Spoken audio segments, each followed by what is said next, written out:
la tua voce libera, senza filtri né censure, la tua radio.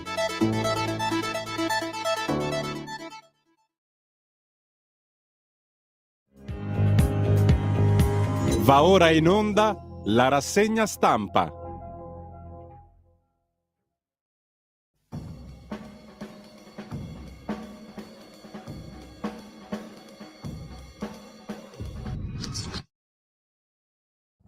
Radio Libertà, di nuovo in diretta, diamo subito la linea per la rassegna stampa a Giulio Cainarca. Grazie a Federico Borsari, un cordiale buongiorno a tutte le ascoltatrici e a tutti gli ascoltatori, ben trovati all'appuntamento con la rassegna stampa, sono le 7.32, lunedì 24 luglio.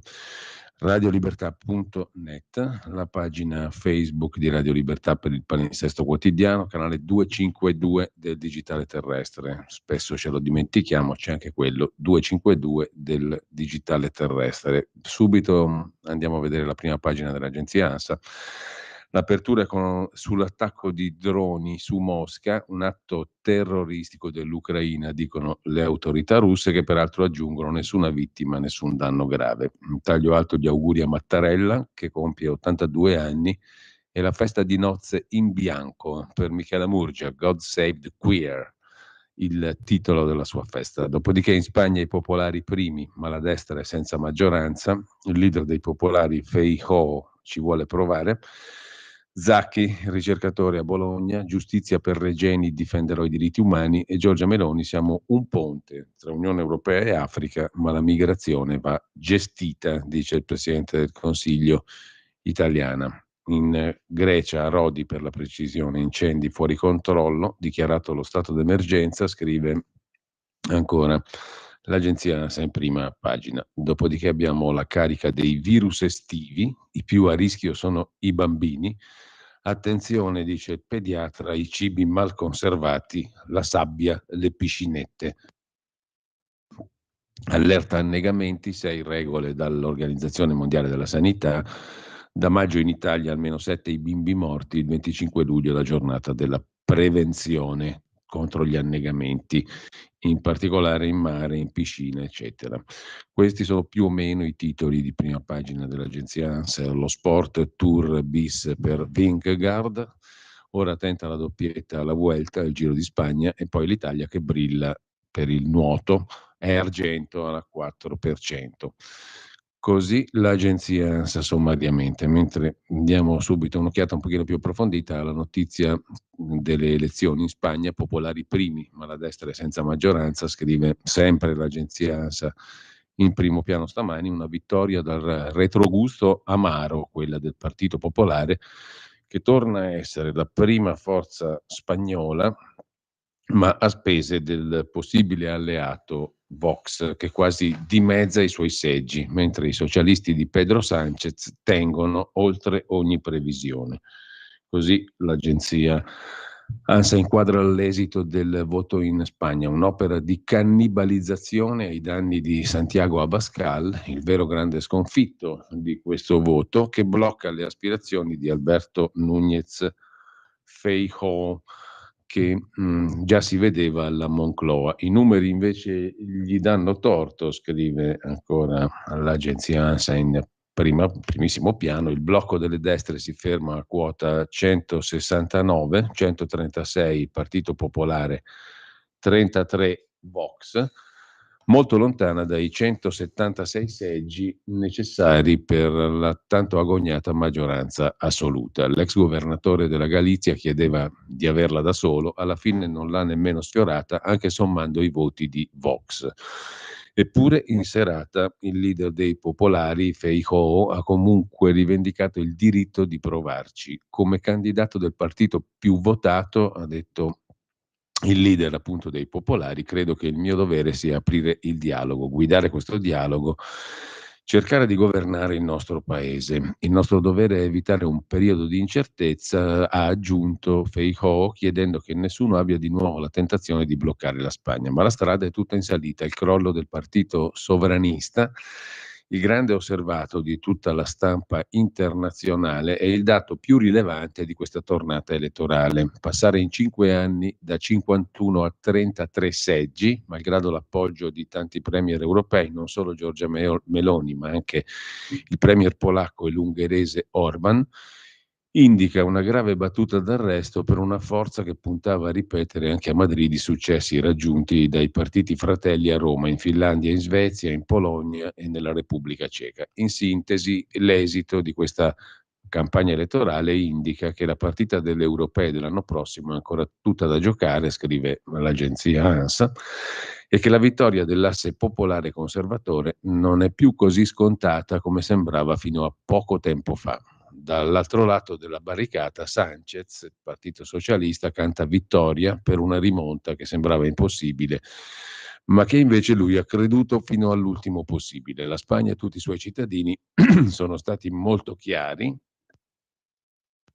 Il blocco politico dell'involuzione, del ritorno al passato, dell'abrogazione di tutti i passi avanti degli ultimi 4 anni ha fallito, ha detto Sanchez. Il blocco di Partito Popolare e Vox è uscito sconfitto. Siamo molti di più noi che vogliamo avanzare, ha detto ancora il premier uscente, che si era giocato tutto nella scommessa di un voto convocato in fretta, in piena estate, pur di non farsi mettere sulla graticola dopo la scoppola delle ultime amministrative. Grazie anche all'aiuto di Sumar, la coalizione di sinistra, che ha guadagnato 31 seggi, i socialisti hanno evitato che una forza dell'ultradestra, con venature nostalgiche, tornasse al governo per la prima volta dalla fine della dittatura franchista. In nottata, scrive ancora l'agenzia ANSA, i militanti del Partito Socialista, felici del pericolo scampato, cantavano nella sede del partito lo slogan dal valore evocativo "No passaran". Salvata la pelle, il Partito Socialista ha comunque davanti giorni non facili.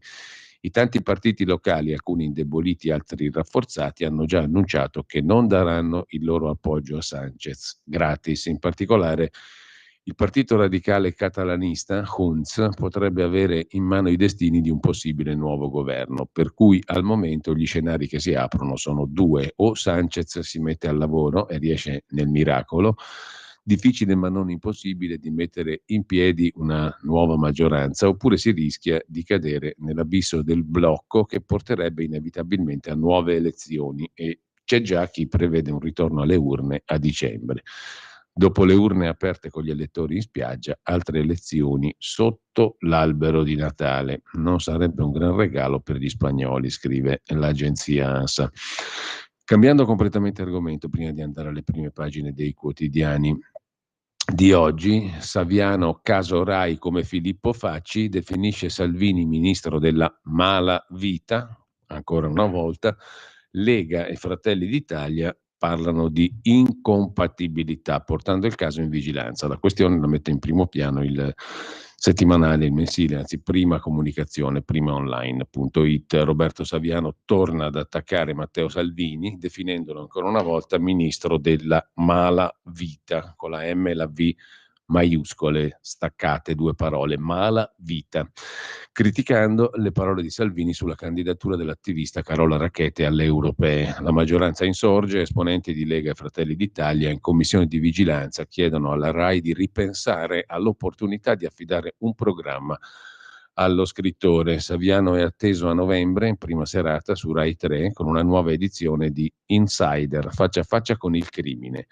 Che faccia tosta, ma quando passerà al ministro della malavita il vizio di mentire, ha scritto Saviano. In ogni sede, anche giudiziaria, è stato chiarito che Carola Rackete non ha mai compiuto nessun atto ostile, anzi ha agito nel rispetto della vita umana. Il ministro della malavita, scrive Saviano, accusato di diffamazione aggravata nei confronti di Carola Rackete, è stato protetto dai suoi sodali in Parlamento, scrive Saviano sui social, ripostando il messaggio di commento del leader della Lega su Carola Rackete, dallo speronariato vedete italiane della Guardia di Finanza alla candidatura con la sinistra.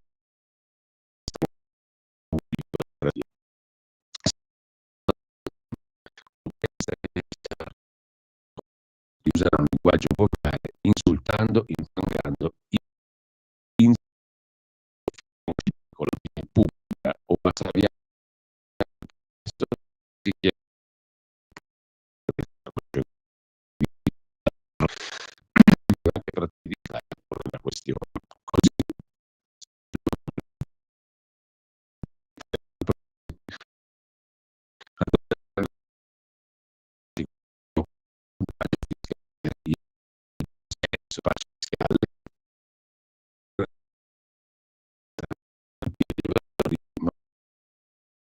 in difficoltà, ostaggio da troppi anni dell'Agenzia delle Entrate, una nuova sanatoria che riguardi debiti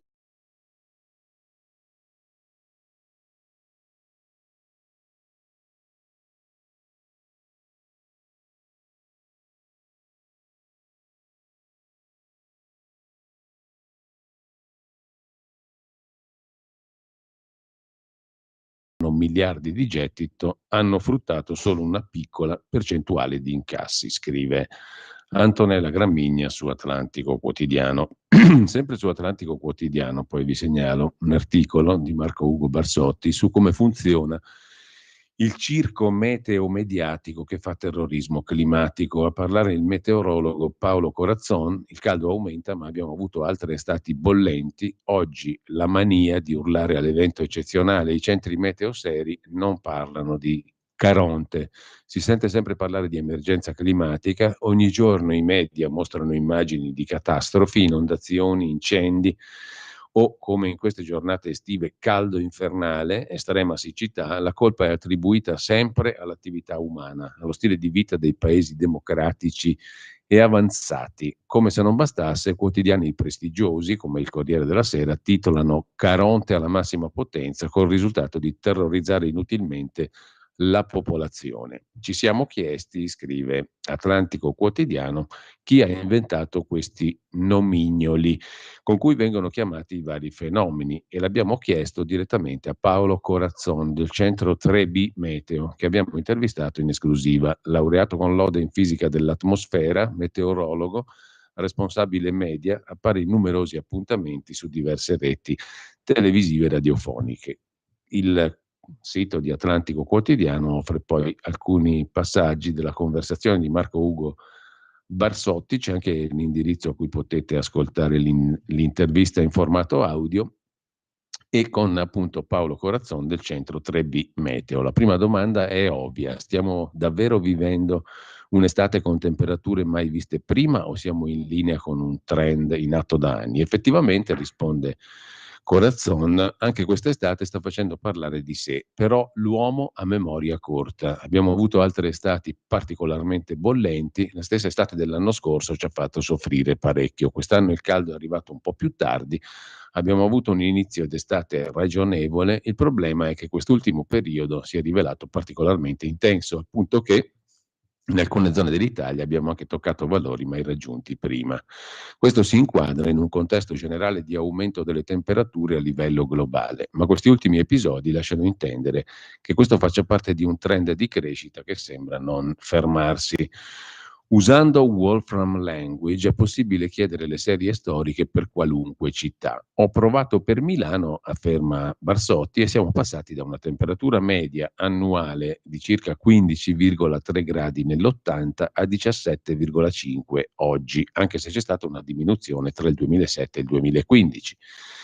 Sono dati inconfutabili, commenta Corazzon. A livello globale la temperatura media della Terra è aumentata di circa 1,2 gradi da quando è partita l'era industriale, quindi un periodo abbastanza lungo. In ogni caso l'Europa si sta scaldando più del resto del mondo. Non stupisce che Milano dagli anni 80 a oggi abbia visto un aumento di temperatura media annuale di 2 gradi.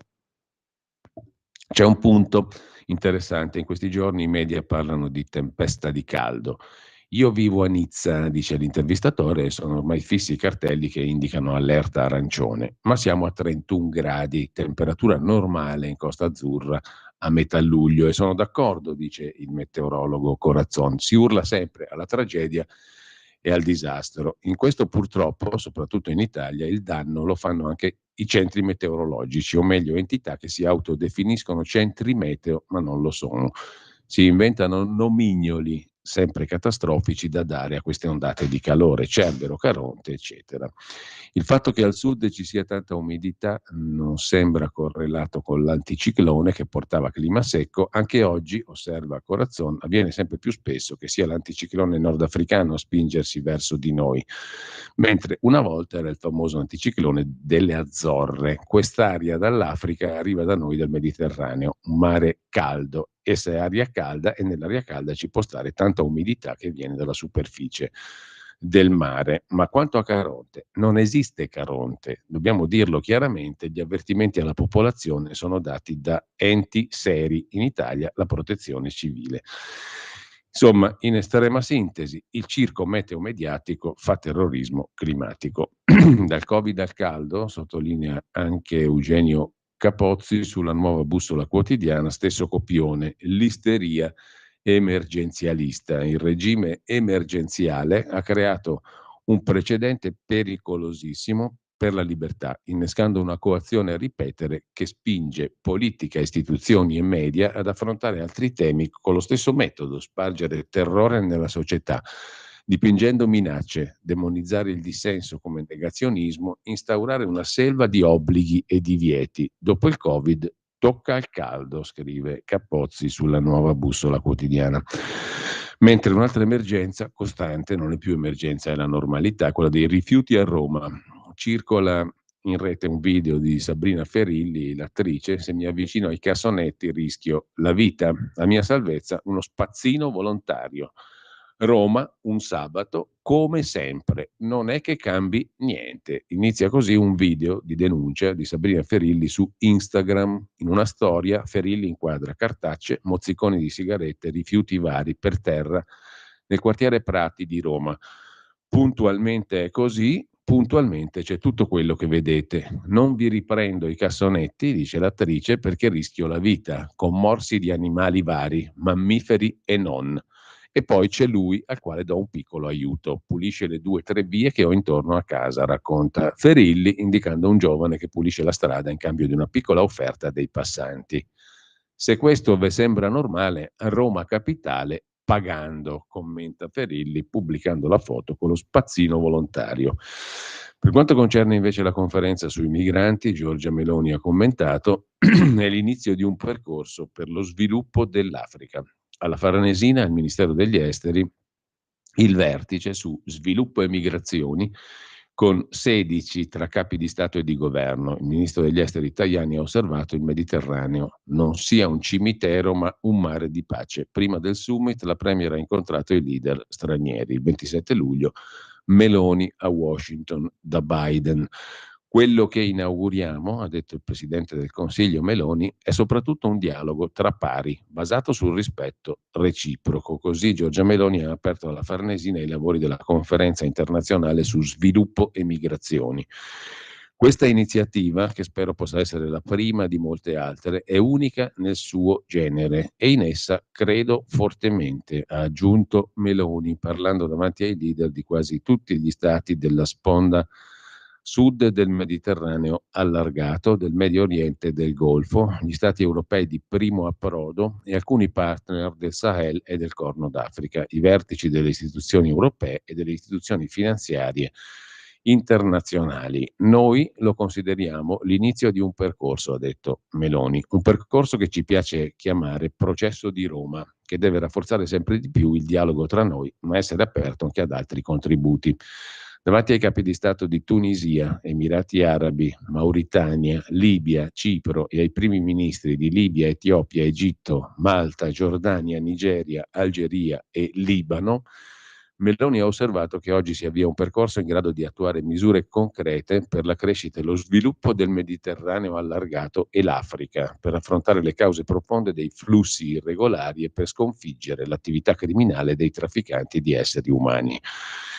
Il partenariato con i paesi di provenienza dei migranti deve essere paritario, non predatorio, multidimensionale, di lungo periodo, ha detto Meloni. Deve essere fondato sul rispetto e non su un approccio paternalistico, sulla solidarietà, sul rispetto della sovranità di ciascuno, sulla condivisione di responsabilità, sulla tutela della legalità, perché questo è l'unico modo serio di rafforzare il nostro legame, di fidarci l'uno dell'altro sempre di più e favorire lo sviluppo e la prosperità dei nostri territori. Tra Europa e Mediterraneo allargato, ha detto ancora Giorgia Meloni, vi sono interessi che alla prova dei fatti sono molto più convergenti di quanto noi stessi a volte riconosciamo. In questo rapporto io vedo grandissime opportunità comuni che possono essere esplorate pienamente soltanto partendo da un rapporto basato sulla lealtà, sulla franchezza, So che per molti di voi in passato l'Europa non ha sempre considerato come propri i problemi del resto del mondo e che l'Occidente ha a volte dato l'impressione di essere più attento a dare lezioni piuttosto che a dare una mano.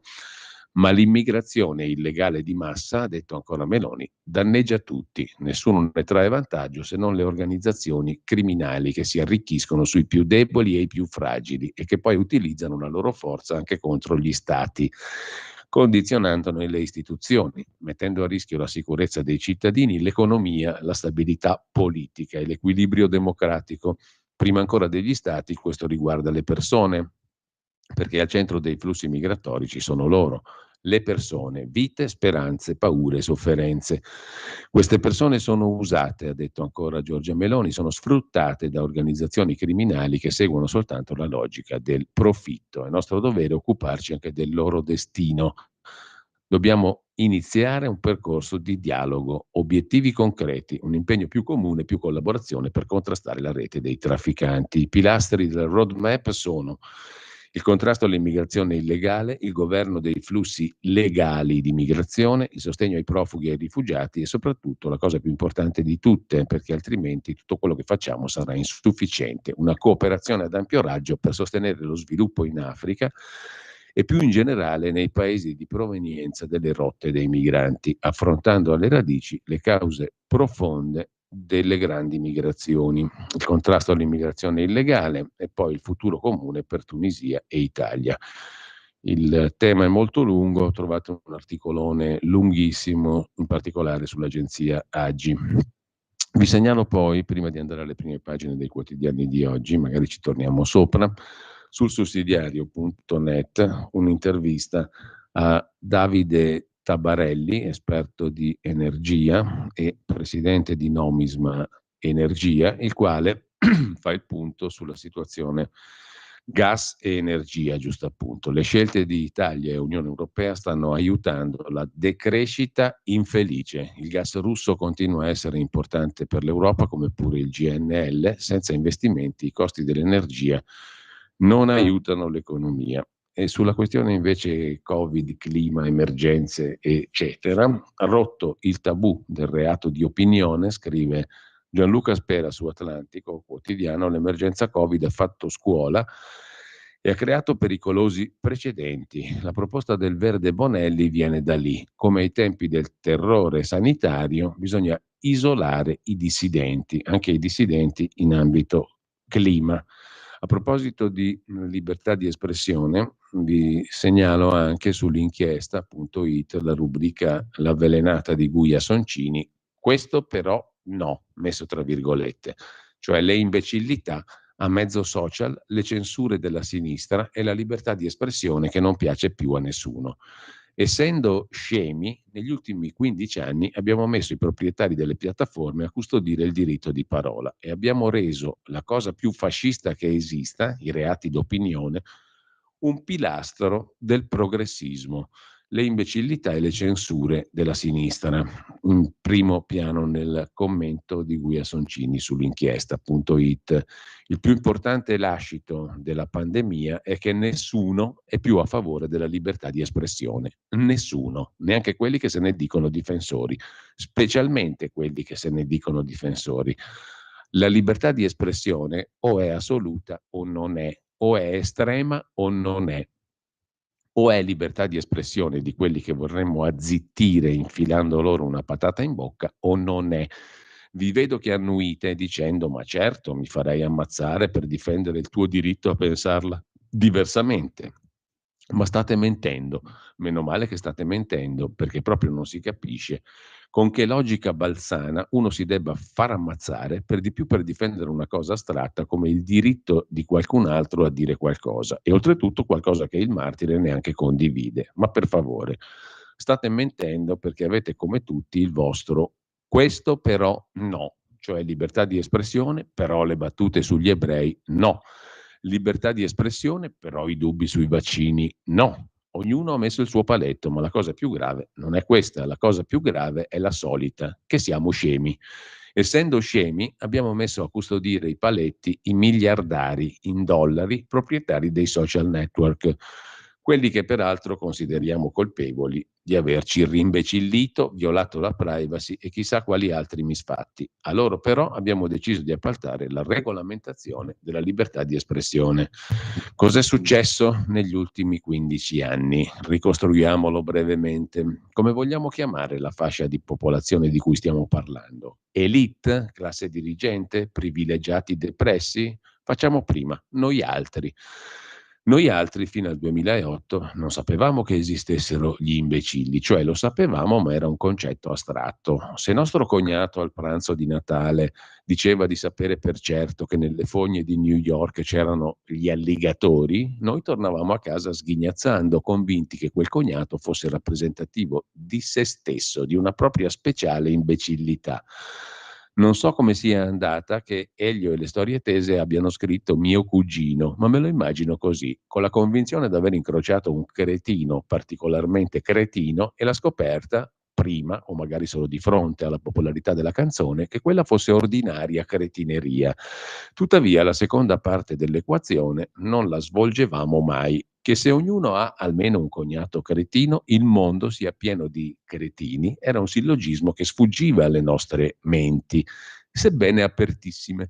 Avevamo una fortuna sfacciata della quale eravamo inconsapevoli, ci sceglievamo le frequentazioni. Poi appunto sono arrivati i social, la più gran balla che è stata raccontata in questi anni da sedicenti esperti di social, geni della truffa che sono riusciti a farsi pagare dalle aziende per spiegar loro meccanismi che non avevano capito, Vanna Marchi perdonaci, è il concetto di echo chamber.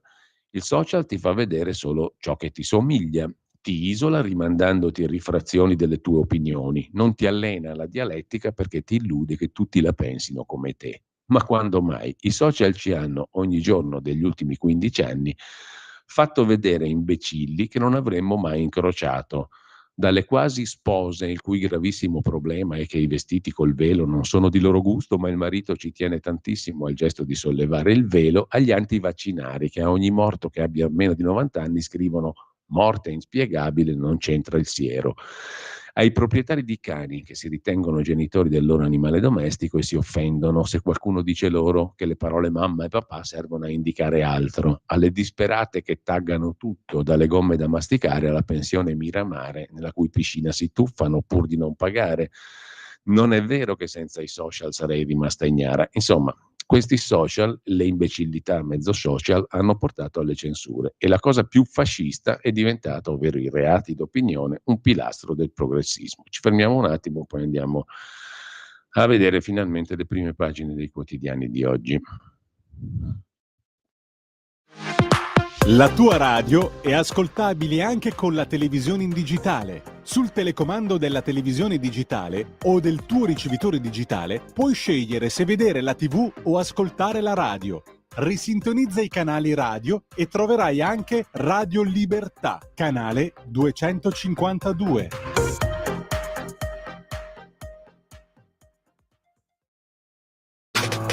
Stai ascoltando Radio Libertà. la tua voce libera, senza filtri né censura. La tua radio.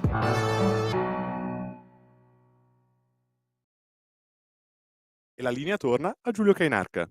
Rieccoci qua, allora andiamo a vedere adesso le prime pagine dei quotidiani. L'apertura del Corriere della Sera sulla Spagna, governo difficile, bene i popolari, male l'ultradestra di Vox, i socialisti meglio del previsto, sfuma l'ipotesi di una maggioranza conservatrice, il paese potrebbe dover tornare alle urne. Il Partito Popolare vince le elezioni in Spagna ma non ha la maggioranza, crolla Vox e i socialisti non sono più la prima forza politica. Non c'è la grande spallata, scrive Aldo Cazzullo, se la Spagna doveva essere il laboratorio nella nuova alleanza tra popolari e conservatori per governare l'Europa, non è andata benissimo. La diga socialista tiene, il centrodestra è lontano dalla maggioranza assoluta. E poi c'è l'altro tema, Meloni, impatto per fermare i trafficanti, dal summit dei paesi del Mediterraneo a Roma, l'impegno per bloccare il traffico illegale di esseri umani. Questa è la linea della Premier Giorgia Meloni, che ribadisce anche come l'Europa abbia bisogno di immigrazione.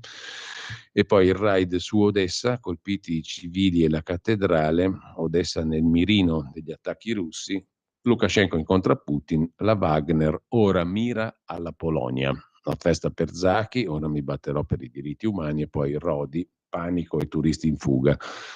Noi inseguiti dalle fiamme, fuori controllo il fuoco, 30.000 evacuati, la Farnesina consiglia non partite. Un'intervista a Antonio Padellaro del Fatto Quotidiano, anche il PD riconosca i meriti della Premier per il caso Zaki, invoca l'autorevole firma del Fatto appunto di Marco Travaglio. Il Papa ha detto che gli anziani non sono scarti, nel nostro paese 3.800.000 hanno bisogno di assistenza, i ritardi del welfare. Infine, a proposito di social media, l'annuncio di Elon Musk su Twitter si cambia, basta uccellino, il logo sarà una X.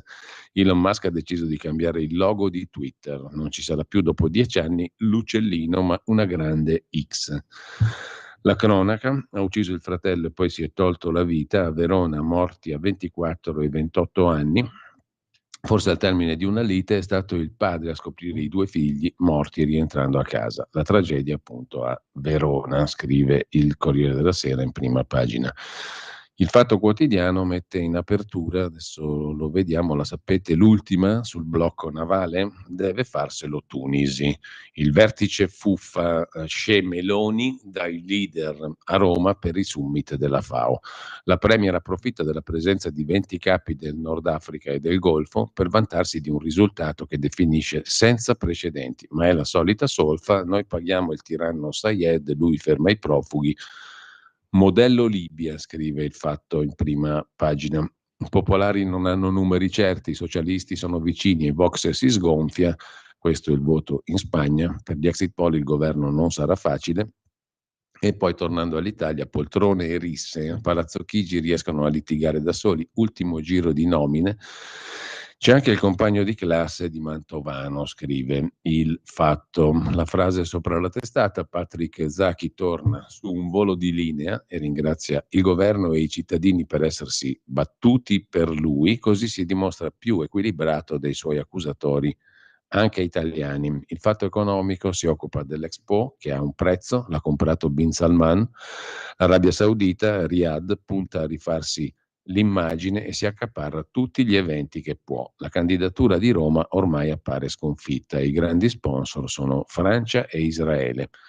A Odessa ha distrutto il Duomo e la Wagner minaccia la Polonia. Tornando invece all'Italia, Tor Vergata, l'università del ministro Schillaci, lotta di eredi, denunce per il neoprimario. Infine l'inchiesta con la testata francese Mediapart: così la xenofobia sta contagiando anche i buoni danesi, la Danimarca. Lasciamo con ciò la prima pagina del Fatto Quotidiano, vediamo il Giornale. Il titolo principale è Argine Italia, la svolta sugli sbarchi e il vertice sui migranti Unione Europea-Africa, con Giorgia Meloni che lancia il modello Roma. Patto con von der Leyen, ora si punta sugli accordi. Fermare i trafficanti di esseri umani, trasformare l'Italia in un ponte fra Europa, Africa, Medio Oriente. Giorgia Meloni ha le idee chiare sul futuro del Mediterraneo, scrive il Giornale in prima pagina. Poi ci sono le elezioni in Spagna, Popolari primo partito, Spagna in bilico, flop di Vox, Sanchez tiene maggioranza difficile. E la questione invece del fisco: parte l'agonia contro le partite IVA, gli autonomi sono evasori.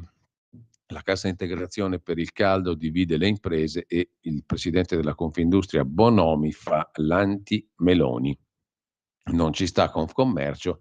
L'associazione respinge la narrazione degli autonomi evasori, rilanciata da Repubblica, sulla base dei dati della relazione sull'economia. Il vero peccato dei bottegai è il titolo del commento di Vittorio Macioce. Il peccato è il negozio o la bottega e sembrano non avere perdono. È una storia vecchia. Quando c'è da puntare l'indice, in qualche modo si torna sempre lì, come una malattia, come una maledizione. Gli evasori sono sempre loro: il piccolo commerciante, l'artigiano che ti lavora in nero, con la passione del contante.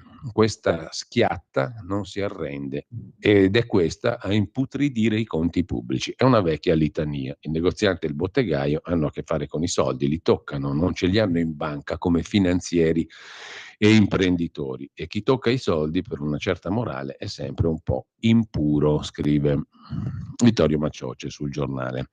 Le nozze con i vestiti gender fluid diventano un manifesto ideologico, la propaganda queer della scrittrice Michela Murgia con Roberto Saviano alle sue nozze queer, giusto appunto, e poi Zacchi che ringrazia il governo, la sinistra lo vuole in Europa.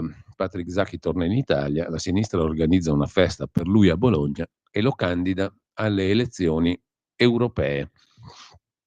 Una cosa curiosa invece la racconta Luca Fazzo, Piazza e foto, l'ex boss mafioso Mutolo è diventato una star antimafia, Gaspare Mutolo, bombe russe sulla cattedrale e la brigata Wagner punta Varsavia, scrive ancora il giornale. Dal giornale passiamo al quotidiano nazionale, Giorno Nazione, il resto del Carlino.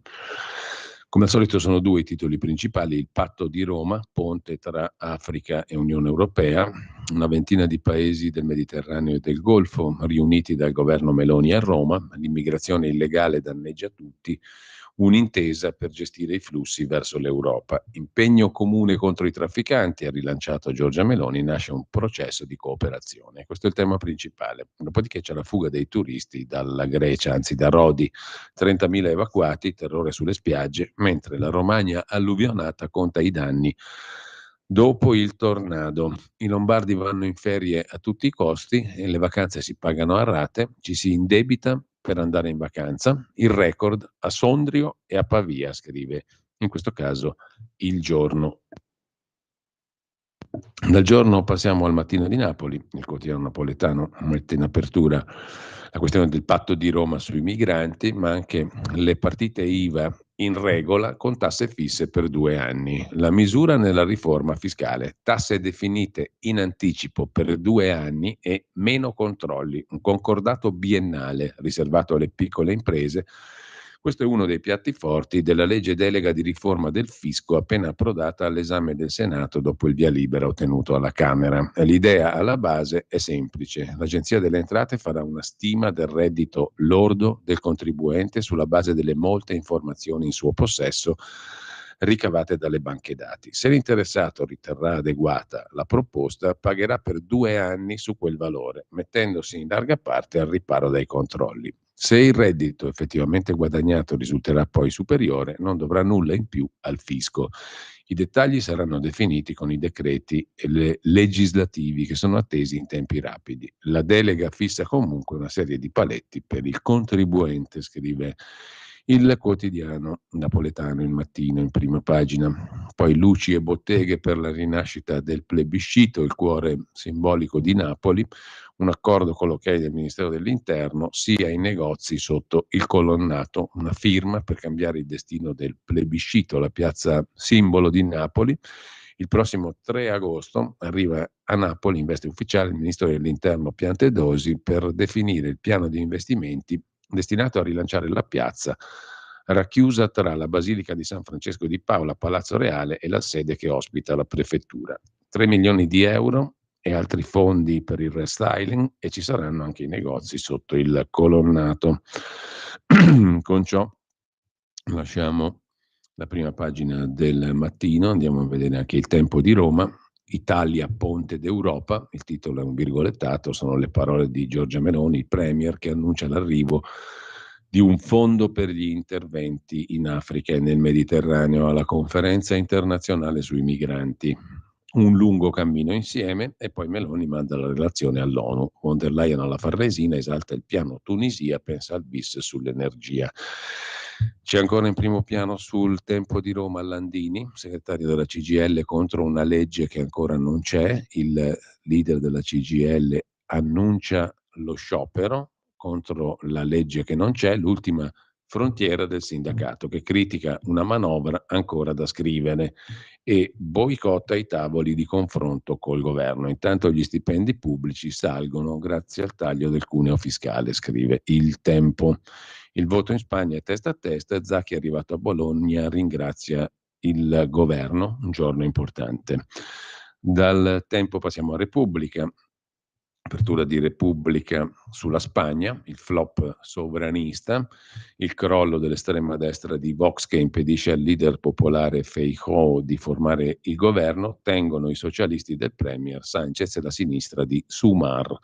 Decisivi gli indipendentisti, c'è il rischio di nuove elezioni. Mentre sui migranti Meloni lancia il processo di Roma ed è gelo con la Francia, scrive Repubblica. Colpita Odessa e il presidente della Bielorussia Lukashenko parla della brigata Wagner pronta a fare un blitz in Polonia, Rodi in fiamme e fuga dall'inferno, titola ancora Repubblica in prima pagina. Da Repubblica alla Stampa di Torino, anche qui vediamo qual è l'apertura sulla Spagna. Sánchez ferma la destra, è il titolo principale del quotidiano torinese.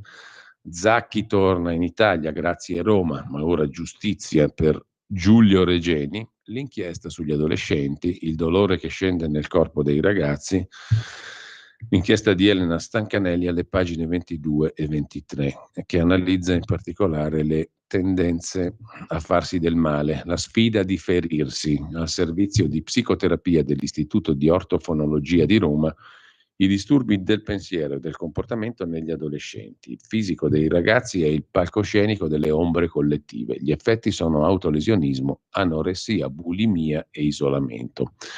Sempre dalla prima pagina della Stampa, poi Meloni e il patto di Roma, da von der Leyen a Sayed uniti contro i trafficanti, il commento è quello di Lucio Caracciolo, la fobia dei migranti nel paese che muore. Alla grande conferenza di Roma su sviluppo e migrazioni, i governanti europei, a cominciare dai nostri, non parlano che di fermare i migranti irregolari. Comprensibile, commendevole, magari cominciando a rendere meno impossibile approdare in Italia e in Europa per via regolare, come assicura Meloni.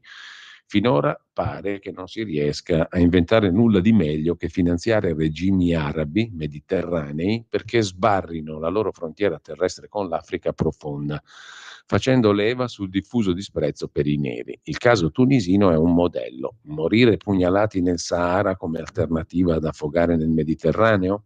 Confidiamo che la persuasione morale e gli incentivi economici del nostro governo nei confronti del presidente Sayed migliorino il clima in Tunisia e dintorni, scrive Caracciolo.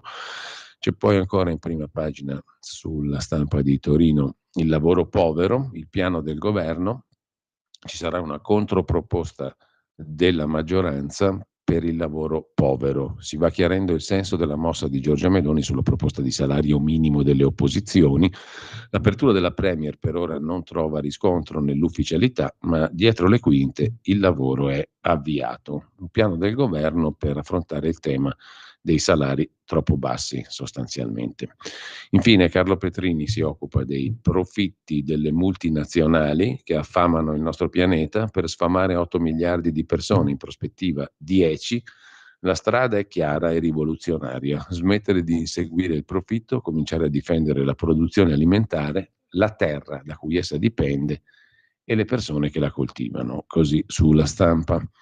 Dalla Stampa passiamo alla prima pagina della Verità di Maurizio Belpietro, l'apertura è proprio con l'articolo del direttore, filo diretto tra clandestini e ONG, il grande vertice di Roma dà l'avvio al piano Mattei. La denuncia del ministro marocchino, il quale ha detto partono già col numero di telefono, spiega l'urgenza di intervenire e poiché blocchi navali e redistribuzioni sono impediti dai partner dell'Unione Europea, l'unica strada è quella scelta dalla Meloni: accordi e patti di sviluppo coi paesi africani. Il blocco navale non va bene, ma non piacciono neanche i finanziamenti e le motovedette ai paesi del Nord Africa per fermare le partenze. E allora cosa si dovrebbe fare per evitare che decine di migliaia di disperati salpino verso le nostre coste, finendo talvolta in fondo al mare, spesso preda della malavita organizzata?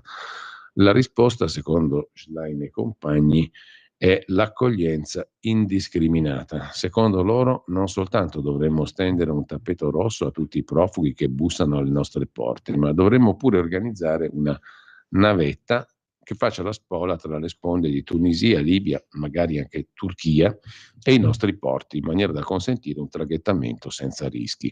Quanto sia irresponsabile, priva di qualsiasi aggancio con la realtà delle cose, la posizione della sinistra è piuttosto evidente, al punto che un ex ministro dell'interno ai tempi di Gentiloni, Marco Minniti, si è sbilanciato lodando la strategia di Giorgia Meloni. L'unica strada, il patto col Nord Africa, scrive Maurizio Belpietro. Poi la Spagna va a destra, vince il Partito Popolare, ma Vox non sfonda. Il pezzo è di Carlo Cambi, che preconizza o ipotizza, diciamo così, un governo con Vox per il Partito Popolare, ma in ogni caso non ci sarebbero i numeri, socialisti battuti, Abascal sotto le attese, però secondo gli exit poll i numeri per la maggioranza ci sarebbero. Non ci sono, ma comunque, anzi, c'è lo spauracchio della paralisi. Le interviste del lunedì le vediamo poi più dettagliatamente. Comunque il dottor Paolo Bellavite, perché ho denunciato il collega Bassetti, il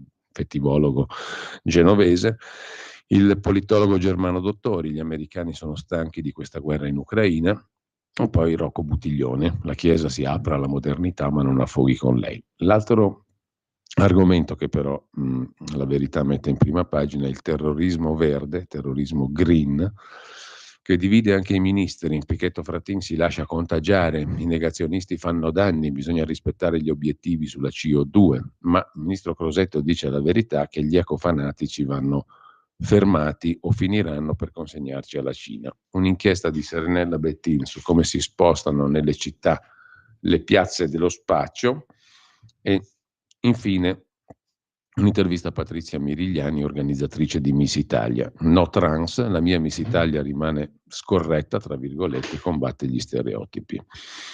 Lasciamo con questo la Verità, andiamo a vedere anche la prima pagina di Libero. L'Italia torna a contare, la conferenza di Roma sulle migrazioni e la sinistra rosica. Giorgia Meloni riunisce i leader di 19 paesi, lancia un patto contro fame e sbarchi, saremo di nuovo centrali in Africa e fermeremo i trafficanti di uomini. Intervista al professor Vittorio Emanuele Parsi sull'Ucraina, a Kiev serve tempo, ma la vittoria è ancora possibile.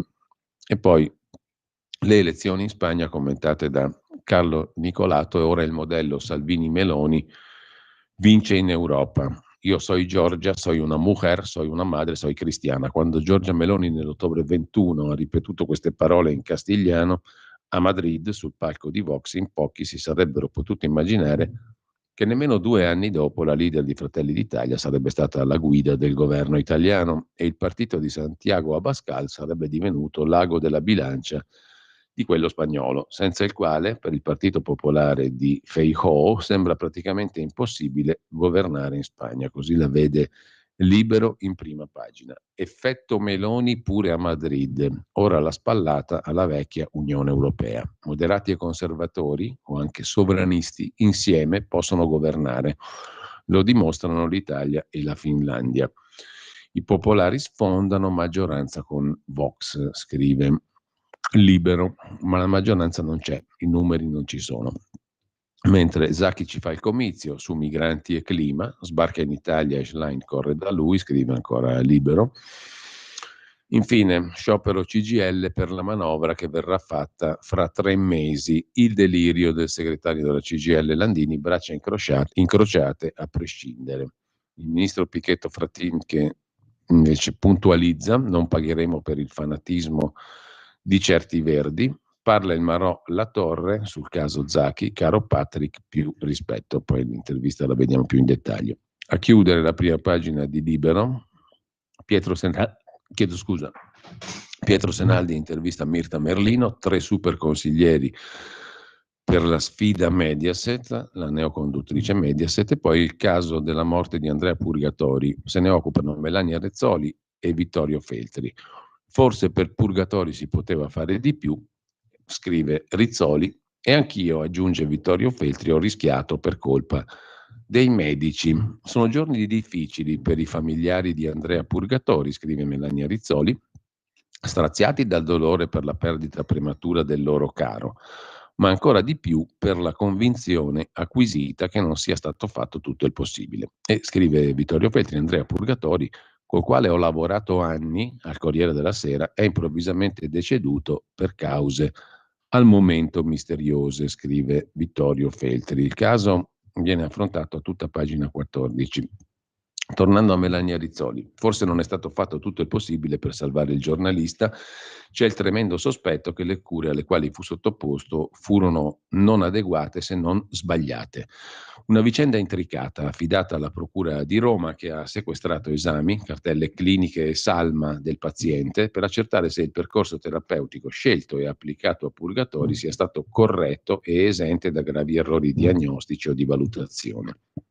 La cosa che ha colpito di più i familiari, gli amici e l'opinione pubblica è stata la disputa tra il radiologo Gianfranco Gualdi, che per primo rivelò al giornalista la presenza di un tumore del polmone in fase avanzata, con la nefasta diffusione di metastasi cerebrali evidenziate nel corso di una TAC total body alla quale lo aveva sottoposto, e il professor Alessandro Bozzao, ordinario di neuroradiologia alla Sapienza, il quale, in una valutazione radiografica chiesta dal giornalista a un mese di distanza, dopo essere stato sottoposto dal 14 maggio a radioterapia ad alto dosaggio sul cervello, ha negato l'esistenza delle stesse, affermando addirittura che le metastasi non c'erano mai state e che le immagini rilevate all'attacco cerebrale indicavano la presenza di alcune piccole, non preoccupanti zone ischemiche.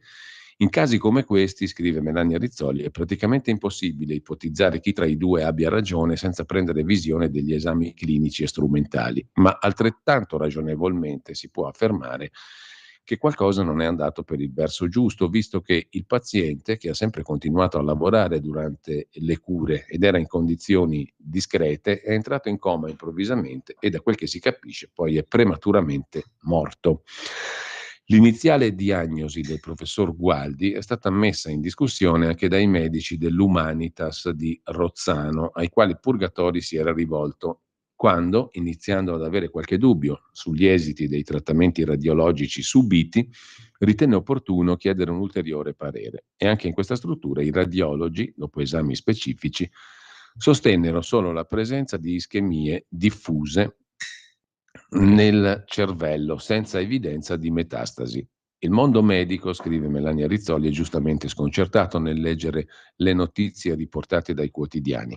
Ci si chiede come sia possibile firmare un referto pesante come quello della presenza di ripetizioni del tumore diffuse nel cervello da parte di un medico molto esperto, per essere smentito il mese dopo da un altro stimato professionista che nega pubblicamente la progressione di malattia e afferma che la diagnosi iniziale fu sbagliata e che di conseguenza la terapia radiante effettuata sull'intero encefalo abbia fatto precipitare il paziente verso il baratro. Conosco personalmente il professor Gianfranco Gualdi. A Roma è considerato un'assoluta autorità nel campo della diagnostica per immagini, al punto di essere dall'81 consulente per il Vaticano e aver seguito per anni Papa Wojtyla, e che oggi ricopre la carica di direttore scientifico dell'Istituto di Medicina e di Radiologia d'Urgenza del Policlinico Universitario Umberto I di Roma. Mi resta difficile, scrive Rizzoli, immaginare che lui abbia visto e confermato radiologicamente delle metastasi inesistenti, come mi resta ancor più difficile credere che la radioterapia effettuata sul cervello del paziente le abbia fatte regredire in 2 settimane fino a farle scomparire o a ridurle a piccole lesioni ischemiche, confermate dal neuroradiologo Bozzao. L'esame accurato e comparato delle immagini, delle lastre e delle analisi dirimerà ogni dubbio che tra qualche mese sarà verità, purtroppo a paziente non più in vita. La cosa certa, scrive Rizzoli, è che Andrea Purgatori il 6 giugno, nonostante le pesanti terapie, lavorava. È stato audito in Senato dalla commissione d'inchiesta su Emanuela Orlandi. Era lucido e preciso, senza alcun disturbo neurologico evidente. Il giorno dopo è stato in Calabria a ritirare un premio e l'8 giugno era sul palco dell'Auditorium di Roma a presentare un libro. Nulla a che vedere con un malato grave, neurologico, terminale. Le foto degli eventi lo ritraggono stanco e provato, coi capelli diradati dalla radioterapia, ma presente, attivo, e gli amici con cui si confidava lo ricordano consapevole della sua situazione oncologica, speranzoso di iniziare la nuova cura immunologica. Le sue condizioni precipitano l'8 luglio, quando viene portato in ambulanza al Policlinico Umberto I, sottoposto a una nuova TAC senza contrasto che, ironia della sorte, non evidenzia alcuna neoplasia polmonare, bensì una patologia definita carcinosi dell'encefalo, cioè una malattia tumorale che aveva raggiunto le meningi e di conseguenza causato il coma improvviso, irreversibile, che aveva richiesto il ricovero urgente fino a portare il paziente al decesso il 19 luglio senza aver mai ripreso conoscenza. Alla luce di tutti questi referti, contrastanti tra loro, conclude Melania Rizzoli, e per nulla chiari clinicamente né radiologicamente, la famiglia si è rivolta alla magistratura per chiedere chiarezza, per sapere se le terapie applicate al loro congiunto siano state corrette o al contrario ne abbiano accelerato il decesso in un paziente debilitato dalla radioterapia con difese immunologiche crollate, causa a quanto pare che lo ha fatto morire. Pare un'infezione letale al cuore, pericardite settica. In casi come questi, lo stesso scontro tra professionisti della medicina non fa onore alla categoria. Ma quello che è più triste in questa disgraziata vicenda, scrive ancora Melania Rizzoli, è immaginare il tragico pellegrinare di un amico, di un paziente, fragile psicologicamente, provato moralmente, dopo che gli è stata comunicata una diagnosi terribile, che ad ogni controllo radiologico viene informato su dissensi, dubbi diagnostici, possibili clamorosi errori di valutazione e quindi terapeutici, per cui viene gettato nello smarrimento, nello sconcerto personale, nell'impossibilità di credere ad alcuno degli specialisti ai quali si era affidato per curarsi, forse guarire da una grave malattia che c'era o forse no, non è mai esistita. Andrea Purgatori era un grande giornalista, sempre alla ricerca della verità, in tutti i molteplici casi dei quali si è occupato, che ha sempre affrontato con approfondito senza ideologie. Merita per la sua storia che venga fatta luce sulla pratica sanitaria scelta per lui dai vari medici, professori, scienziati di fama, sull'effettiva causa della sua morte che ha lasciato un vuoto incolmabile, scrive Melania Rizzoli. Lo conosceva molto bene anche Vittorio Feltri, che scrive oggi su Libero, aveva solo 70 anni, era nel pieno di una brillante carriera, crepare in fretta senza sapere perché non è cosa digeribile. Finora si è detto che aveva un cancro al polmone che lo aveva debilitato, ma non mi pare che i medici lo avessero curato per tumore. Poi si è detta un'altra cosa, che avesse metastasi al cervello. Infine c'è chi sostiene che se n'è andato per un'infiammazione. Per adesso, in attesa dei risultati degli esami in corso sulla salma, si è capita una sola cosa: il giornalista è stato curato con i piedi e ciò ha prodotto l'irreparabile. Non voglio anticipare un verdetto che non sono in grado di emettere, non sono medico né infermiere. Tuttavia, scrive Vittorio Feltri, nutro qualche sospetto, dato che ho vissuto una situazione simile a quella di Andrea, che si è conclusa più brillantemente nel mio caso, forse perché ho avuto solo più fortuna. Lo scorso anno, non soffrendo alcun disturbo, mi sono sottoposto spontaneamente a un TAC. Il risultato complessivo, un cancrino di pochi millimetri, giudicato dai dottori più che buono, uguale all'anno precedente. Gli specialisti mi hanno consigliato di asportare quel maledetto cosino nei pressi del capezzolo sinistro. Ho accettato e una mattina le chirurghe me l'hanno estirpato senza problemi. Mezz'ora dopo l'operazione mi sono rivestito, sono venuto qui a Libero e ho scritto un articolo. Successivamente mi consigliano di farmi guardare da un oncologo, il quale mi ordina di assumere delle pastiglie e di sottopormi a un trattamento radioterapico. Non l'avessi mai ascoltato, scrive Vittorio Feltri. 3 giorni dopo ero talmente in forma che non stavo in piedi neanche per scommessa. Un paio di volte caddi a terra come un salame. Stavo da cani. Quanto alle radioterapie, mi distrussero completamente. Persi i sensi in 2 occasioni. A quel punto venni ricoverato in clinica. Diagnosi emplema, cioè avevo il polmone sinistro pieno di pus. Per fortuna intervenne un primario, Andrea Gori, fratello del sindaco di Bergamo, che mi salvò.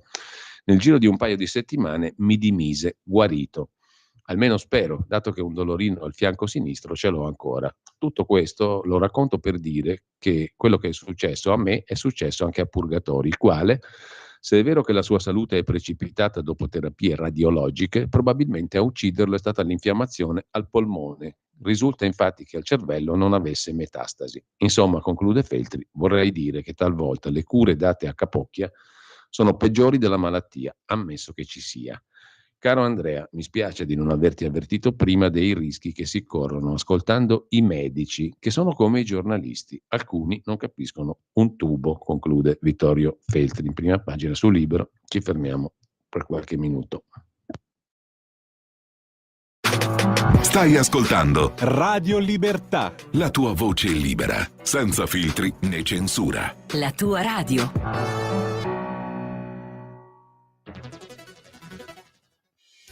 Quotidiano di Sicilia, il quotidiano d'Italia, l'informazione che ribalta i luoghi comuni, una vera visione dei fatti, l'Italia vista da sud. Ogni siciliano che vive in Italia e nel mondo è una risorsa, è protagonista della crescita della nostra nazione.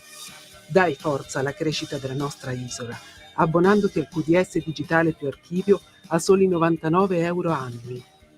Quotidiano di Sicilia, il quotidiano d'Italia. Una scelta di valore.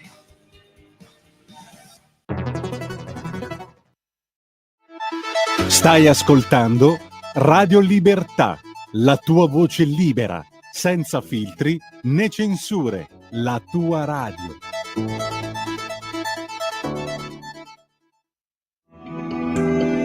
Il meteo.it presenta le previsioni del giorno. L'anticiclone africano Caronte continua ad infiammare l'Italia da nord a sud. Al mattino i cieli risulteranno sereni o poco nuvolosi praticamente su tutto il nostro paese, anche se saranno possibili dei disturbi sulle Alpi e sulle Prealpi. Nel pomeriggio tenderà ad aumentare progressivamente il rischio temporalesco sulle Alpi e sulle Prealpi, ma con rara estensione dei fenomeni verso le pianure circostanti.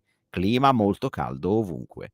Per ora è tutto da ilmeteo.it, dove il fa la differenza anche nella nostra app. Una buona giornata da Lorenzo Tedici. Avete ascoltato le previsioni del giorno.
Questa era la Campanella di Paganini, l'avrete sicuramente riconosciuta, al violino Ruggero Ricci, famoso violinista virtuoso e insegnante di musica. Nasceva oggi, il 24 luglio 1918, a San Francisco, da genitori italiani.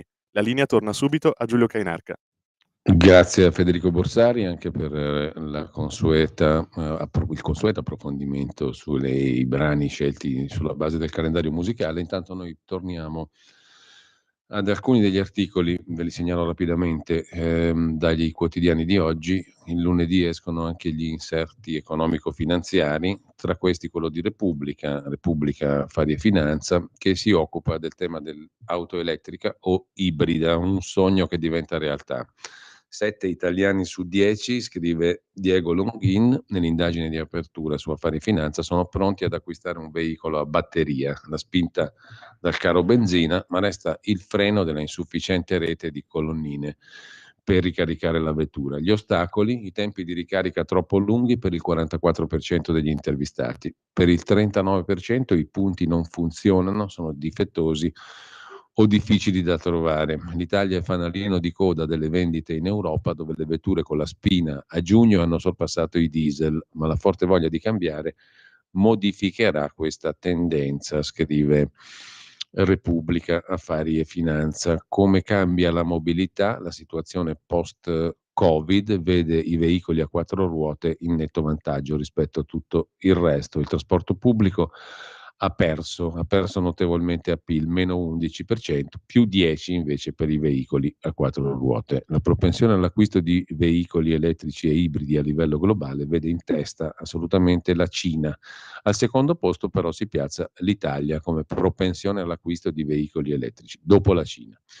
Il paradosso invece della Norvegia, lo sottolinea Luca Pagni in un'altra pagina di Repubblica Affari e Finanza. Perché paradosso? Perché c'è un boom sia di gas che di auto elettriche. È leader nella vendita di vetture a batteria.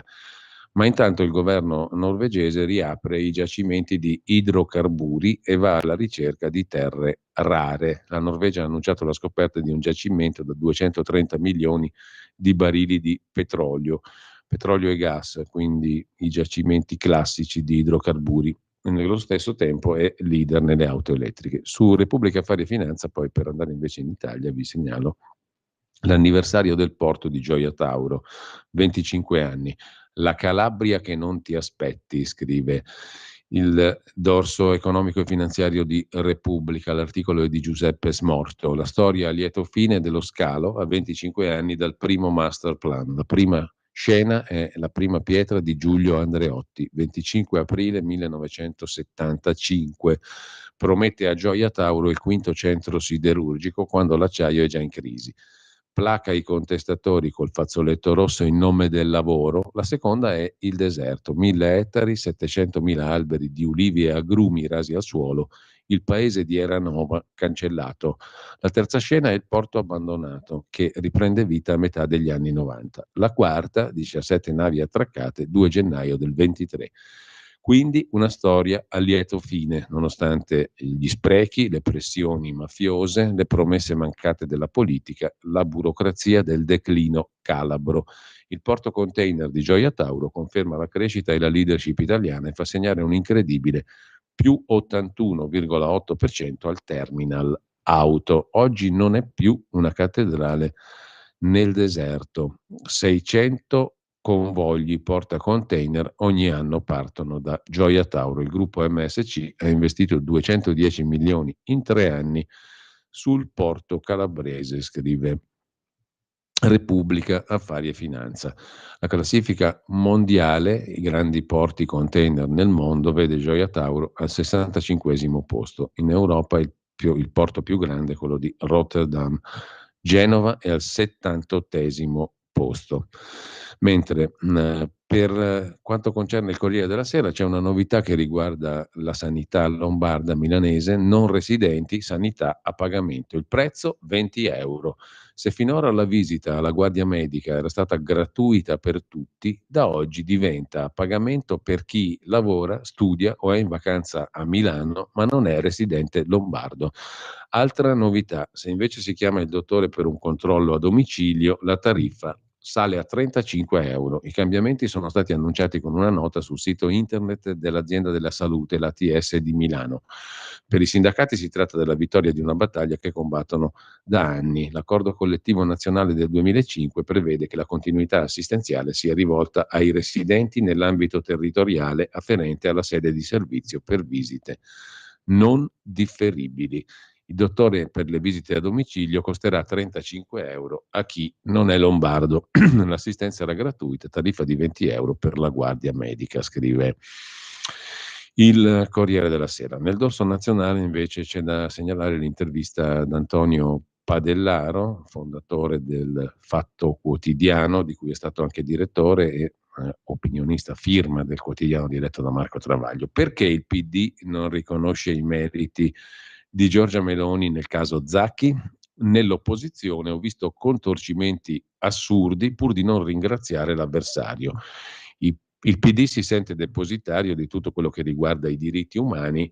Questa volta non sono stati loro a tutelarli, sottolinea Padellaro sul Corriere della Sera. C'è poi la questione del salario minimo. Domani in commissione il confronto fra centrodestra e opposizioni. Il salario minimo va al test del Parlamento. Il Movimento 5 Stelle parla di bluff, definisce bluff l'apertura della Presidenza del Consiglio di Palazzo Chigi.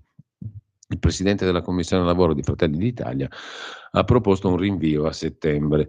Non convince l'apertura al dialogo della Presidente Meloni, il salario minimo si appresta a diventare terreno di scontro tra maggioranza e opposizione che domani si ritrovano in Commissione Lavoro alla Camera. Il Parliamone, offerto dalla Premier alla proposta di legge su un tetto minimo di 9 euro lordi ai salari, presentata dai 5 Stelle e firmata da tutte le opposizioni, esclusa Italia Viva, è ancora troppo poco e rischia di arrivare fuori tempo massimo.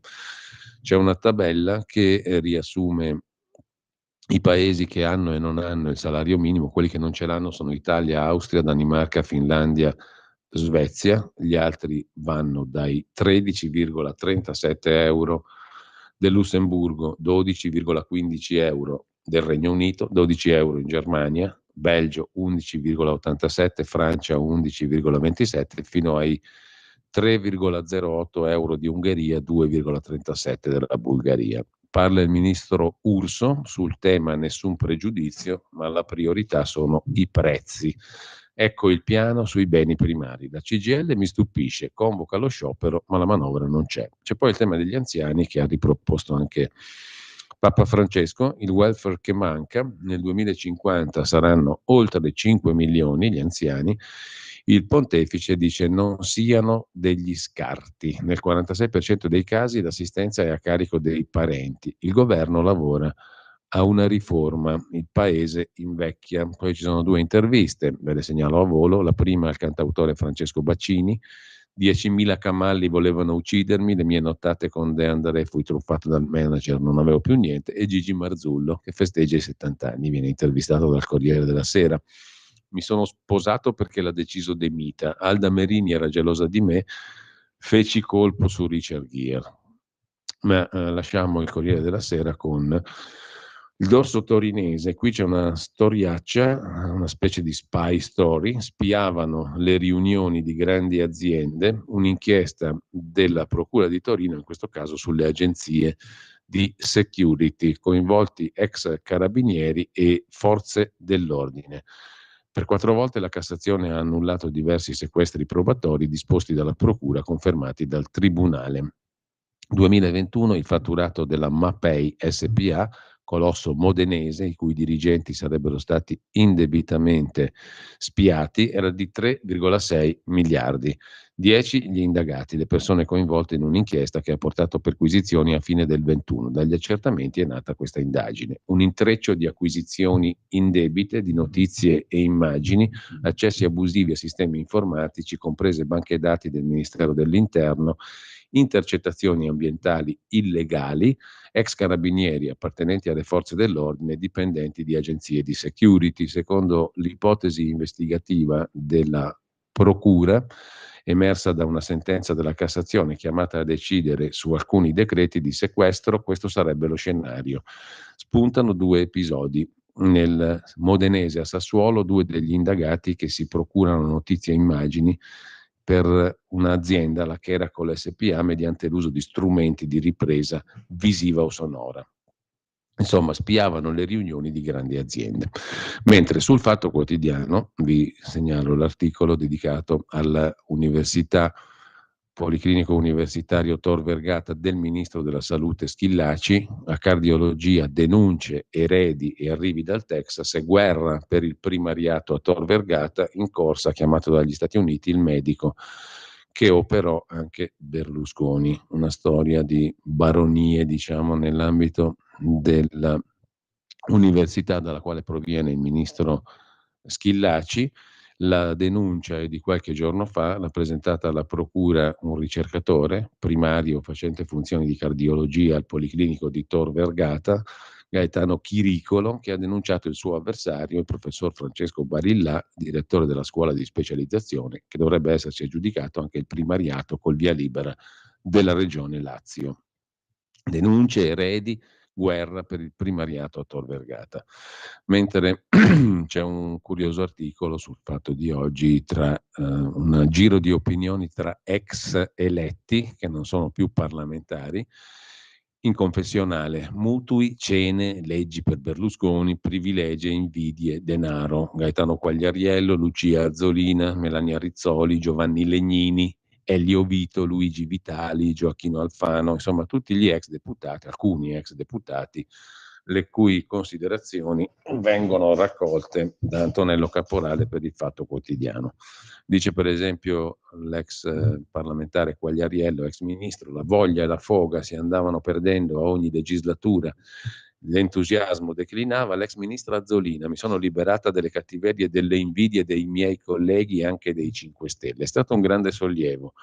Melania Rizzoli: quel posto droga la gente, poi la illude. Chiunque crede di essere quasi presidente del Consiglio. Mentre anche il mondo ha un prezzo, così Riyadh si è comprata l'Expo, scrive ancora il Fatto Quotidiano. Bin Salman, Arabia Saudita, punta a rifarsi l'immagine e si prende tutti gli eventi che può. La candidatura di Roma per l'Expo è ormai sconfitta, scrive il Fatto Quotidiano. Il principe ereditario Bin Salman ha l'appoggio di Macron, del presidente francese.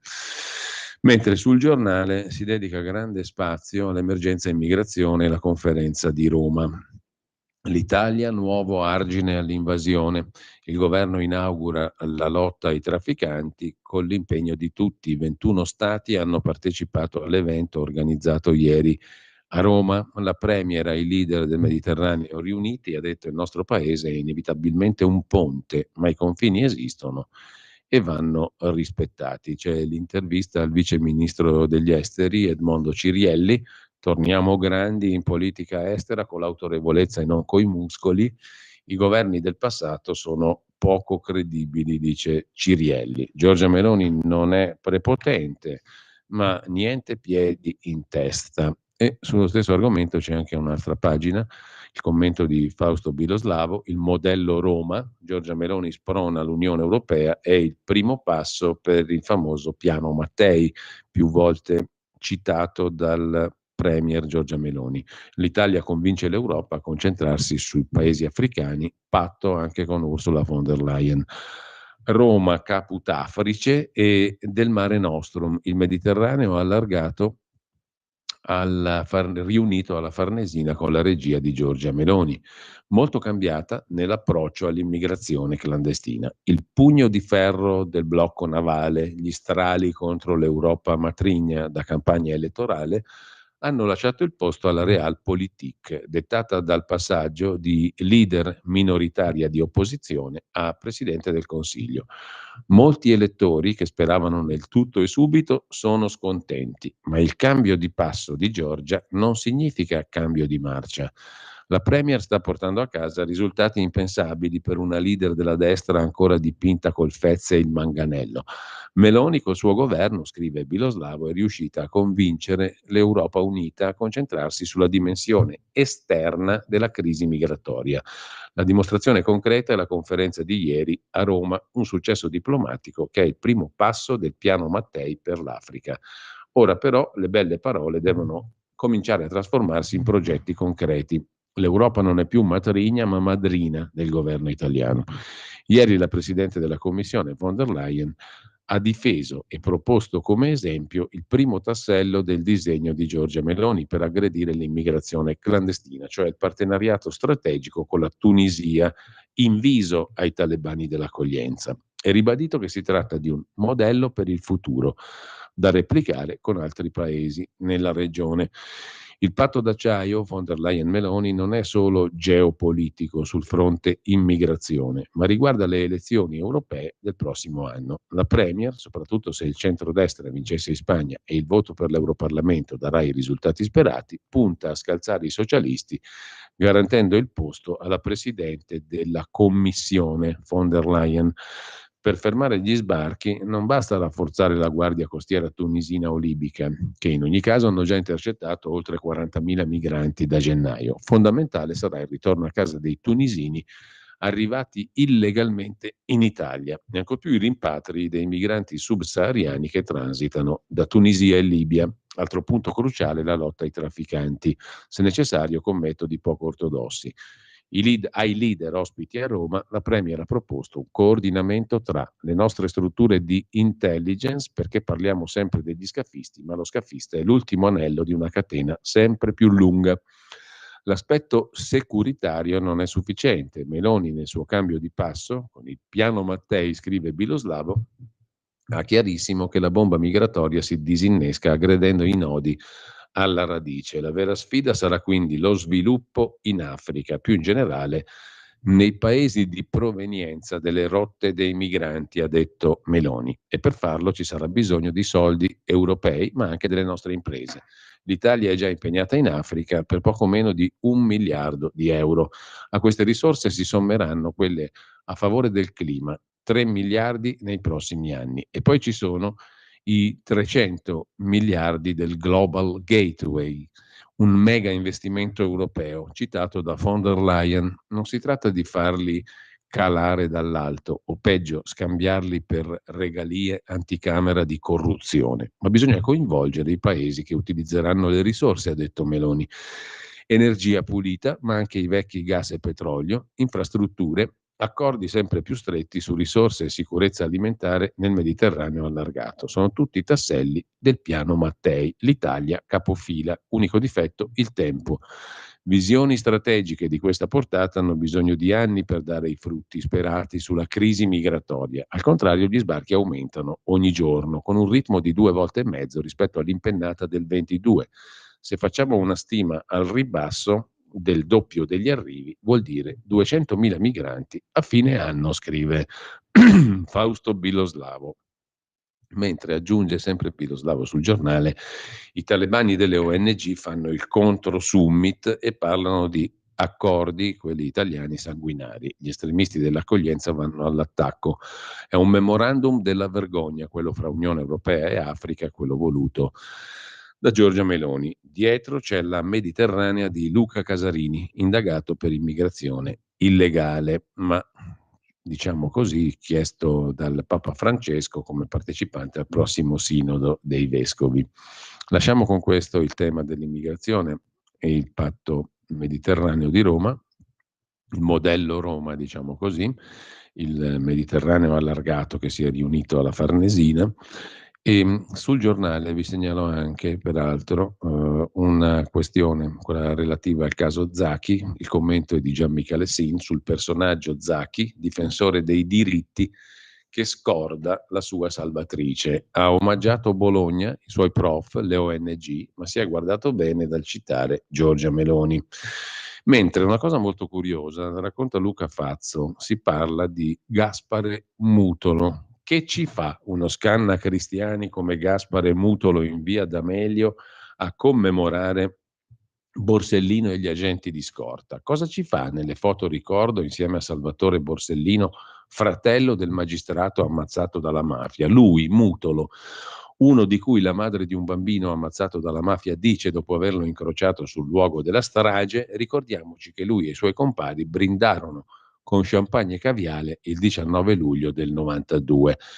Selfie, prediche, piazze, l'ex boss pentito Mutolo è la nuova star dell'antimafia. Un tempo sicario spietato dei corleonesi, ora va alle commemorazioni e pontifica. La madre di un bimbo ucciso ha protestato, un uomo lo ha cacciato. Da 3 giorni le foto di Mutolo fanno il giro del web. A postarle è lui stesso, assassino e collaborante, sulla sua pagina Facebook intitolata Gaspare Mutolo, il pittore. Una vecchia vanteria sosteneva perfino che i quadri dipinti in cella dal boss Liggio in realtà li aveva dipinti lui. È la nuova star dell'antimafia, scrive Luca Fazzo sul Giornale. Ci fermiamo per un altro brano musicale, poi vediamo di collegarci come tutti i lunedì con Riccardo Molinari, capogruppo della Lega alla Camera, segretario della Lega in Piemonte, per il consueto punto della settimana.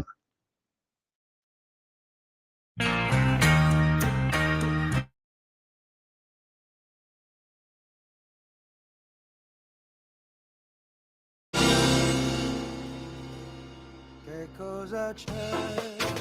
Stai ascoltando Radio Libertà. la tua voce libera, senza filtri né censura. La tua radio.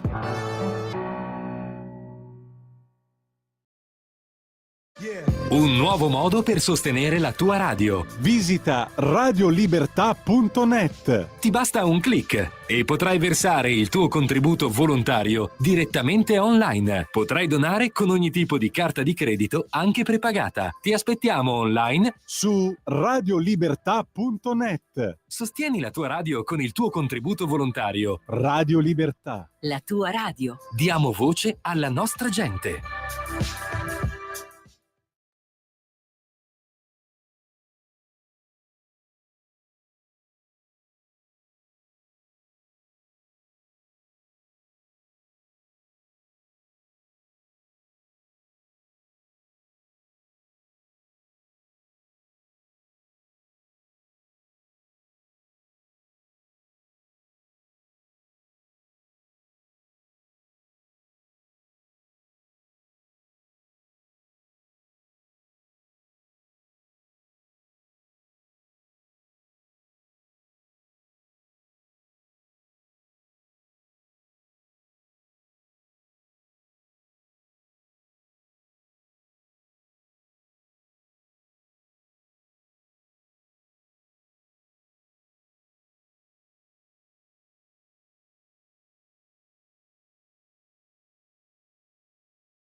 E dopo il violino di Ruggero Ricci, ridiamo la linea a Giulio Cainarca.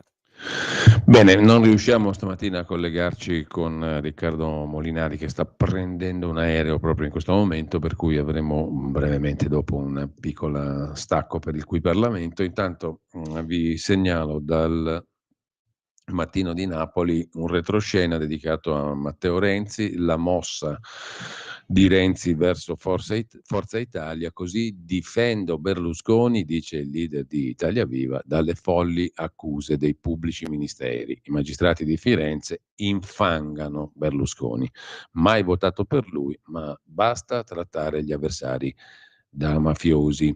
L'offerta pubblica di acquisto, l'OPA di Matteo Renzi sull'elettorato di Forza Italia si arricchisce di un nuovo capitolo. Il leader di Italia Viva è sicuro che il partito azzurro, senza Silvio, non raggiungerà la soglia del 4% alle europee del 24. Sulla base di queste considerazioni, Renzi ha scritto ieri una lettera al giornale per dialogare direttamente con quel vasto mondo di chi resta affezionato a Berlusconi. Cambiando completamente argomento, c'è un titolo in apertura oggi sul quotidiano genovese Il Secolo XIX, una casa su due in Liguria sarebbe fuori norma, circa le direttive green e le altre regole di efficientamento energetico made in Unione Europea. Dunque sulle case liguri allarme per la direttiva green dell'Europa. In Liguria sono fuori norma circa una casa su due, anzi un po' di più, il 64% degli immobili, 168.000 immobili fuori norma. È l'analisi dell'ANCE, l'Associazione dei Costruttori Edili, sul provvedimento dell'Unione Europea per l'efficientamento energetico. Nella regione il costo degli interventi necessari è di 6 miliardi. Tra qualche anno, stando alle nuove direttive europee, 168.000 immobili su 263.000 in Liguria, circa il 64% del totale, sia pubblici che privati, saranno fuori legge. A lanciare l'allarme il presidente regionale dell'ANCE, l'Associazione dei Costruttori Edili, Emanuele Ferraloro, dopo le norme in materia di efficientamento energetico previste nella direttiva europea EPBD, Energy Performance of Buildings Directive, emanata lo scorso marzo. Senza nuovi interventi, migliaia di case non potranno più essere vendute e acquistate, in pratica saranno del tutto fuori norma. Questo accadrà entro il 2030, al massimo entro il 33. Lo sapremo tra pochi mesi, quando sarà presa una decisione definitiva. Per ora, dice il presidente dell'ANCE Liguria, la Commissione europea ha fissato come scadenza il 2030, mentre il Parlamento europeo ha indicato il 33. Solo gli edifici storici o vincolati sono esentati dagli interventi. Lo scopo delle nuove regole è quello di migliorare la qualità degli edifici, prestazione energetica, riduzione delle emissioni dei gas a effetto serra e conseguire un parco immobiliare a emissioni zero entro il 2050. Allarme per la direttiva Green sulle case liguri, scrive il quotidiano genovese.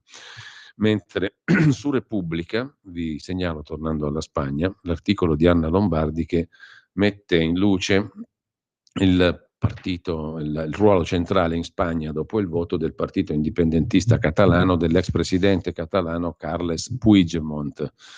Rischia di essere il suo partito, Junts, l'ago della bilancia di queste elezioni. La prospettiva non alletta nessuno, visto che Carles Puigdemont, oggi parlamentare europeo, vive in Belgio, è stato finora considerato nemico numero uno del governo centrale e solo pochi giorni fa ha equiparato il Partito Socialista di Pedro Sánchez al Partito Popolare del rivale Feijóo, almeno per ciò che lo riguarda più da vicino, le politiche adottate nei confronti della Catalogna, da lui proclamata unilateralmente indipendente dopo il referendum del 17. La mossa lo portò alla destituzione da parte del governo centrale, all'epoca guidato dal popolare Rajoy, a cui ha fatto seguito la fuga in Belgio, un suo primo arresto nel 18 mentre si trovava in Germania. Le istanze indipendentiste hanno fatto sempre parte della storia di Puigdemont, oltre che della sua carriera politica. Nel 2011 è stato anche sindaco di Girona, considerata la capitale della regione. Nel 2016 è succeduto ad Arturo Mas come presidente della Catalogna, del Parlamento locale. Il tentativo di forzare la mano al governo centrale nel 17 non funziona. Eletto al Parlamento europeo nel 19, perde l'immunità parlamentare nel 21, misura poi sospesa, revocata, di recente riattivata perché per la Corte di Giustizia dell'Unione Europea l'immunità era inutile, può spostarsi fra gli Stati membri dell'Unione senza essere consegnato alla Spagna, visto che il mandato d'arresto europeo è sospeso. E dunque, se davvero gli equilibri del governo spagnolo sono nelle mani di Puigdemont e del suo partito catalano, Junts. Le sue richieste potrebbero essere molto difficili da digerire, perché Sanchez non sarà premier in cambio di nulla. Il fattore Puigdemont dà spina nel fianco ad Ago della Bilancia con il suo partito indipendentista catalano. Mentre c'è su Repubblica un altro articolo dedicato invece alla Via della Seta, che l'Italia sta rifiutando, la scelta dell'Italia addio Via della Seta con l'aiuto degli Stati Uniti. Giovedì alla Casa Bianca Giorgia Meloni annuncerà la decisione a Biden, in cambio otterrà protezione contro le ritorsioni commerciali cinesi. Firmato nel 2019 con la Cina, il memorandum di adesione alla Belt and Road Initiative, appunto alla Via della Seta, ha portato pochi risultati concreti, ma non è mai stato gradito oltre Atlantico. 16,4 miliardi le esportazioni in dollari dall'Italia alla Cina nel 2022, con aumento del 5% sul 20, 57 miliardi e mezzo le importazioni dalla Cina all'Italia nel 22, più 49% rispetto al 2020. Adesso l'Italia dice addio alla Via della Seta con l'aiuto degli Stati Uniti. Mentre sul caso di Andrea Purgatori, abbiamo visto prima le opinioni di Melania Rizzoli e Vittorio Feltri sul Libero, se ne occupa Grazia Longo, sarà guerra fra esperti, la famiglia si affida al perito di Cucchi, gli accertamenti sulle cure chiesti dai familiari con un esposto. Verrà interrogato anche l'oncologo che lo aveva in cura. Sarà una guerra di perizie sul filo del rasoio a stabilire se ci sono state e quali responsabilità dei medici nella morte di Andrea Purgatori, scomparso a 70 anni per una grave forma tumorale il 19 luglio scorso.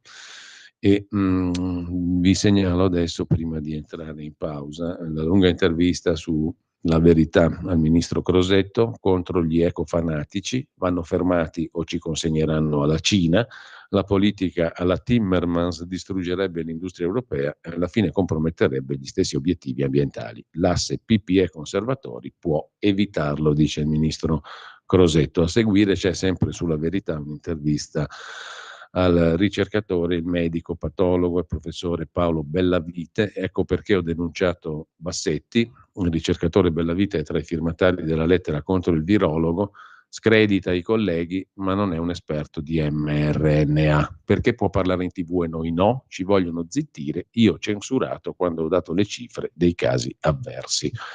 Credo adesso che possiamo andare ad ascoltare il nostro Qui Parlamento per qualche minuto.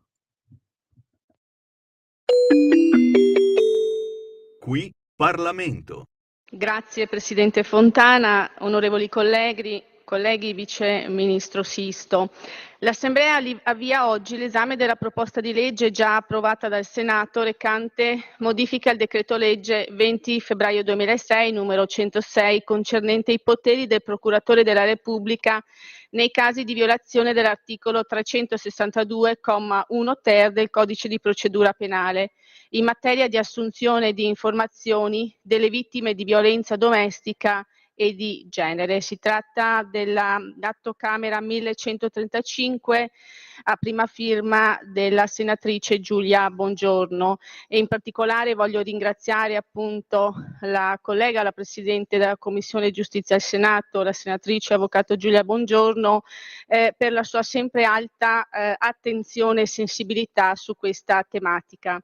La finalità della proposta è quella di rafforzare il cosiddetto codice rosso, vale a dire l'obbligo del pubblico ministero nel caso di delitti di violenza domestica e di genere di assumere informazioni dalla persona offesa nel termine di 3 giorni dall'acquisizione della notizia di reato. Ricordo che tale obbligo è stato previsto dalla legge 19 luglio 2019 numero 69, provvedimento fortemente voluto dalle forze di maggioranza del tempo di cui faceva parte anche il gruppo appunto della Lega e la cui appunto prima promotrice era sempre la collega Bongiorno. La citata legge, oltre ad introdurre misure di natura sostanziale, ha istituito una corsia preferenziale per le indagini relative ai reati riconducibili all'ambito della violenza domestica e di genere, allo scopo di assicurare la tempestiva acquisizione di elementi da parte della magistratura. Ciò anche ai fini dell'applicazione, ove necessario, di una misura cautelare nei confronti dell'indagato. Nonostante